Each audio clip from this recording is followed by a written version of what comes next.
اہل سنت کا عقیدہ کیا ہے اور اس عقیدے کی بنیاد کیا ہے؟ ہمارے عقیدے کی بنیاد سب سے پہلی جو چیز ہے، جو پہلا ماخذ ہے، وہ قرآن ہے۔ ہمارے عقیدے کی پہلی بنیاد کیا ہے؟ قرآن ہے۔ اس کے بعد پھر دوسری بنیاد کیا ہے؟ وہ سنت ہے، جسے آپ حدیث نبوی کہتے ہیں، وہ سنت ہے۔ اس کے بعد تیسرا چوتھا مرتبہ ہے وہ قیاس کا ہے، اجماع کا ہے، لیکن پہلے دو ماخذ قرآن اور سنت۔ انشاءاللہ اس پر گفتگو کریں گے۔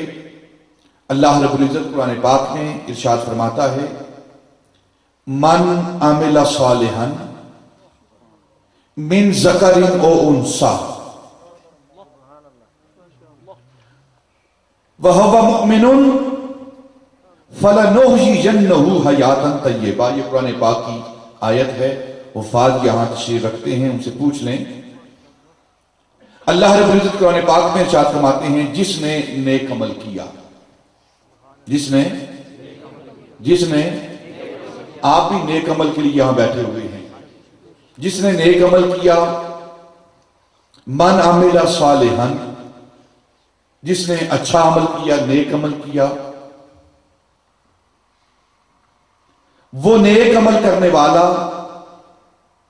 چاہے وہ مذکر ہے یا مؤنث ہے، مرد ہے یا عورت ہے، میل ہے یا فیمیل ہے،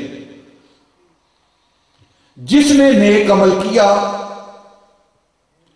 لیکن شرط کیا ہے؟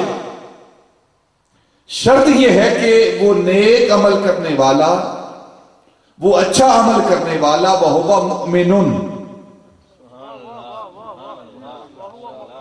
وَهُوَ مُؤْمِنٌ، وہ نیک عمل کرنے والا مومن ہو، وہ نیک عمل کرنے والا مومن ہو، تو پھر کیا ہوگا؟ اللہ فرما رہا ہے قرآن پاک کے اندر، فَلَنُحْيِيَنَّهُ حَيَاةً طَيِّبَةً۔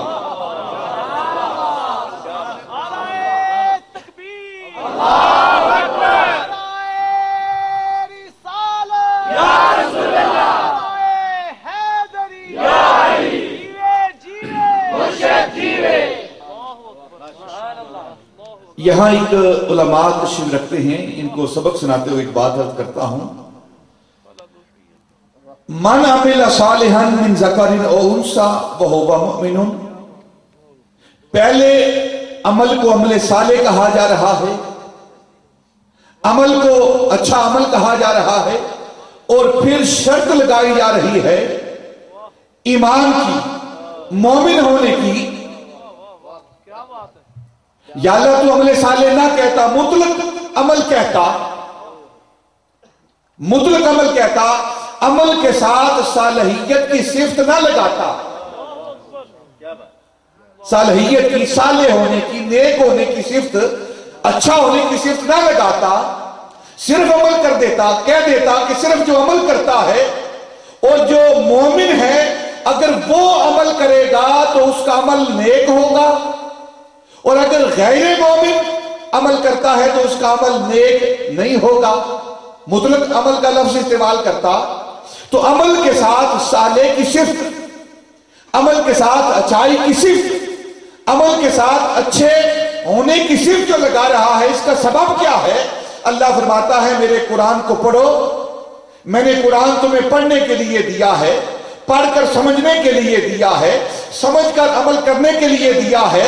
یہ قرآن قسمیں اٹھانے کے لیے نہیں، اور میرے قرآن کا یہ اعجاز ہے، یہ معجزہ ہے کہ جب جب تم اس کے اندر غوطے مارو گے، اس سمندر کے اندر غوطہ زن ہوگے، تمہیں ایک نیا موتی ملے گا، نیا موتی ملے گا۔ تمہارا کام کیا ہے کہ تم میرے اس قرآن کے اندر غور کرو، خوض کرو، اور یہ قرآن بار بار بار بار ہمیں حکم دے رہا ہے